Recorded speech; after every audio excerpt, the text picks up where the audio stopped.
నమస్కారం. ఆలోచన అమృతానికి స్వాగతం, సుస్వాగతం.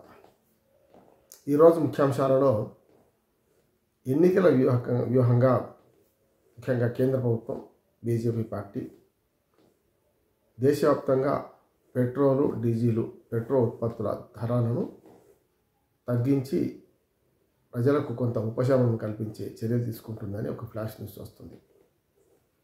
దీంతో ఏమవుతుందంటే ఎప్పుడో $110-130 మధ్యన బ్యారెల్ పెట్రోల్ ధరలు ఉన్నప్పుడు మనం కొనుక్కున్నప్పుడు $42-50, మ్యాక్సిమం $75 పెట్రోల్ ఉండేది, $65 డీజిల్ ఉండేది.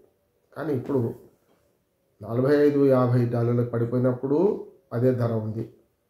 ఇప్పుడు $70-80 బ్యారెల్ రేట్ ఉన్నప్పుడు అదే ధర ఉంది. దీనికి కారణం ఏంటంటే ఒక వంక పెట్రోల్ ఉత్పత్తుల మీద కేంద్ర రాష్ట్ర ప్రభుత్వాలు విచ్చలవిడిగా ప్రజల్ని దోపిడీ చేస్తూ అదనపు ఆదాయ మార్గంగా దీన్ని చేసుకున్నాయి. పెట్రోల్ ఉత్పత్తులు ఒకటే కాదు, మద్యం కానీ, జిఎస్టీ పరిధిలోకి రాని అంశాలు ఏవైతున్నాయో ఈ పెట్రోల్ ఉత్పత్తులు కానీ, మద్యం కానీ, ఇతరత్ర ఇవన్నీ కూడా ఈ జిఎస్టీ పరిధిలోకి తీసుకురాకుండా రెండు ప్రభుత్వాలు, జాతీయ ప్రభుత్వం ఏ రాష్ట్రానికి ఆ రాష్ట్రంలో ప్రభుత్వాలు ఓ రకంగా ప్రజలను మోసం చేస్తూ వస్తున్నాయి. జిఎస్టీ పరిధిలోకి వస్తే 25% ఉన్నా పెద్ద ఫరక్ పడేది లేకుండే. కానీ వాళ్ళ $110 తెలంగాణ రాష్ట్రంలో పెట్రోల్ ధర ఉంటే, $100 డీజిల్ ధర ఉంటే అందులో 50% వరకు కేంద్ర రాష్ట్ర పన్నులే ఉన్నాయి. అందుకని పార్లమెంట్ ఎన్నికల వ్యూహంగా ప్రజలను ఆకట్టుకోవడానికి, ప్రజల మనసులు గెలుచుకోవడానికి బీజేపీ ముఖ్యంగా కేంద్ర ప్రభుత్వం ఒక వ్యూహం పన్నింది. అందులో భాగంగానే ఈ పెట్రోల్ ఉత్పత్తుల ధరలను $5-10 తగ్గిస్తారట. అంటే ఎట్లా ఉందంటే మందు దెబ్బ కొట్టేది వాళ్ళే, మందు పెట్టేది వాళ్ళే అని అంటున్నది. అంటే దీంతో ప్రజలు ఏమర్థం చేసుకోవాలంటే ఎన్నికలు ఎప్పుడు వస్తే అప్పుడు ప్రజలు లాభం కలుగుతుంది. అంటే నిరంతర ఎన్నికలు రావాలని ప్రజలు కోరుకుంటారు, అంతే కదా. అంటే ఎన్నికలు వస్తేనే ఉచిత తాయిలాలు ఒకరిని మించి ఒకరిస్తారు. మననే చూసాం. తెలంగాణ ఎన్నికలతో పాటు దేశవ్యాప్తంగా 5 రాష్ట్రాల్లో ఎన్నికలు జరిగితే, ముఖ్యంగా తెలంగాణ రాష్ట్రంలో అయితే ఒకరిని మించి వేలం పాటలాగా కాంగ్రెస్ ఒకటంటే టీఆర్ఎస్ 2 అన్నది, బీజేపీ మంచో చెడ్డో కేవలం గ్యాస్ బండ ధర మాత్రమే తగ్గిస్తా అన్నది. ఈ రకంగా చూసుకుంటే అనుచిత ఉచితాల పట్ల వేలంపాట రాజకీయాలు జరుగుతున్న క్రమంలో తెలంగాణ ఎన్నికల తర్వాత రేపు పార్లమెంట్ ఎన్నికలు బేస్గా, పార్లమెంట్ ఎన్నికలు కేంద్ర ప్రభుత్వంలో ఎవరుండాలని నిర్ణయించేది కనుక దాని బేస్గా రేపటి ఎన్నికల కన్నా ముందు ఈ తాయిలం ప్రకటించే అవకాశం ఉంది. ఈ తాయిలం ప్రకటిస్తున్నారంటేనే ప్రజలు అర్థం చేసుకోవాలి.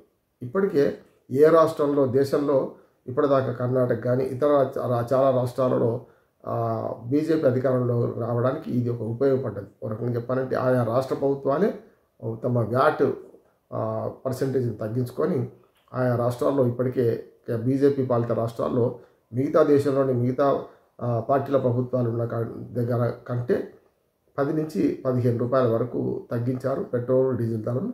ఆ రకంగా అమ్ముతున్నారు. అంతేందుకు మన పక్కనున్న కర్ణాటకలో మనకంటే $10 పెట్రోల్ ధర తక్కువ, డీజిల్ ధర కూడా $10 తక్కువ. తెలంగాణ, ఆంధ్రప్రదేశ్లో మాత్రం యథాతథంగా కేంద్రము రాష్ట్రము రూపాయి తగ్గించుకోలేదు. అందుకని వ్యాట్ అనేమో రాష్ట్ర పరిధిలో ఉంటుంది, కేంద్ర పరిధిలో మిగతా ఎక్సైజ్ డ్యూటీ ఇవన్నీ ఉంటాయి. కనుక ఇవి చూసుకుంటే ఏంటంటే కేంద్ర ప్రభుత్వం రేపు ఎన్నికల వ్యూహంగా, పార్లమెంట్ ఎన్నికల వ్యూహంగా మొదలుపెట్టింది అనుకోవచ్చు. దీన్ని బట్టి ప్రజలు కూడా ఎట్లా అనుకుంటారంటే వాళ్ళు ఎన్నికలు రావాలి, జమిలీ ఎన్నికల సంగతి పక్కన పెట్టి నిరంతరం ప్రతి సంవత్సరం ఎన్నికలు వస్తే బాగుంటుందనే ఆలోచన చేసే అవకాశం ఉంది. ఇట్లా కాకుండా శాశ్వత పరిష్కారంగా ఈ పెట్రోల్ ధరలు కానీ, మద్యం ధరలు కానీ ఒకే విధంగా ఉండాలంటే పెట్రోల్ ధరలు అయితే ముఖ్యంగా దేశవ్యాప్తంగా జిఎస్టీ పరిధిలోకి తీసుకురావాలి. ఇప్పుడు జిఎస్టీ పరిధిలో ఉన్న 4 స్లాబుల్లో 28% మ్యాక్సిమం స్లాబ్ ఉన్నది. ఈ మ్యాక్సిమం స్లాబ్ పరిధిలోకి తీసుకొస్తే 28% పడుతుంది. అందులో 14 జిఎస్టీ దానిలో రాష్ట్రం సగం, కేంద్ర సగం తీసుకుంటుంది కనుక 14% వస్తుంది. మిగతా వ్యాట్ కానీ అదనపు ఎలాంటి పన్నులు ఉండకుండా ఉంటే అప్పుడు బ్యారెల్ రేట్ తగ్గినప్పుడు డీజిల్ రేటు తక్కువైతాయి, పెట్రోల్ రేటు తక్కువైతాయి, బ్యారెల్ రేట్ పెరుగుతాయి. అంటే గతంలోగా మనకు సబ్సిడీలు లేవు కనుక ఇప్పుడు కేవలం ఈ ఆయిల్ కంపెనీలతో మాట్లాడి, ఆయిల్ కంపెనీలన్నీ ఆల్మోస్ట్ ఆల్ ప్రభుత్వ పరంగానే ఉన్నాయి, మాట్లాడి $5-10 తగ్గించి ఏర్పాటు చేస్తామంటారు. ఇది కేవలం కేంద్ర ప్రభుత్వం తన పలుకుబడిని ఉపయోగించుకొని రేపు పార్లమెంటు ఎన్నికల వరకు ఈ ప్రయత్నం చేస్తుంది. పార్లమెంట్ ఎన్నికల తర్వాత ఏరు దాటేదాకా ఓడమల్లయ్య, ఏరు దాటినాక బోడి మల్లయ్య అన్నట్టు మళ్ళీ మొదలుకొచ్చే అవకాశం ఉంటుంది. కనుక గ్యాస్ను 1250 రూపాయల దాకా పోయి ఇప్పుడు మహిళలకు కేవలం ఉజ్వల పథకం అని రకరకాల పథకాలను 300 తగ్గించింది. రేపు ఎన్నికల్లో ఖచ్చితంగా ఈ గ్యాస్ ధరను తగ్గిస్తామని చెప్తారు. అట్లాగే పెట్రోల్ ఉత్పత్తులలో మన గ్యాస్ కూడా ఉంటుంది కనుక గ్యాస్ని కూడా 500కు 600కు పరిమితం చేస్తామని, లేకుంటే ఫ్రీ గ్యాస్ తెలంగాణలో బీజేపీ హామీ ఇచ్చినట్టు ఫ్రీ గ్యాస్ పథకం చేస్తామని హామీ ఇస్తారు. దాంతోపాటు ఈ ధాన్యం కొనుగోలు రేట్ను కూడా పెంచే ప్రయత్నం చేస్తారు. ఇవన్నీ కూడా రేపటి పార్లమెంట్ ఎన్నికల వ్యూహంగా మనం చూడవచ్చు. అంటే పార్టీలకు ఎన్నికలు వస్తే తప్ప ప్రజలు గుర్తుకు రారు అనడానికి ఒక మంచి ఉదాహరణ దీన్ని.